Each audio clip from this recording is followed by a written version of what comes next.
సందర్భంగా మీ అందరికీ నేను సవినయంగా మనవి చేస్తాను.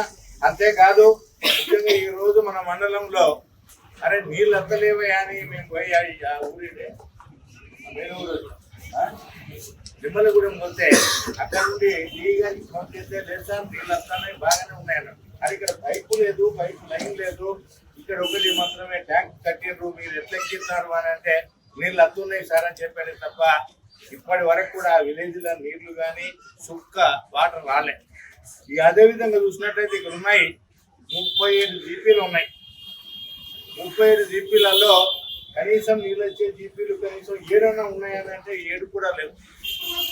మరి ఎందుకు ఇంత దౌర్భాగ్యమైనటువంటి పరిస్థితి ఇక్కడ ఉన్నటువంటి అధికారులకు సిగ్గుండాలని చెప్పి ఈ వేదిక ద్వారా వాళ్ళని హెచ్చరిక చేస్తానా.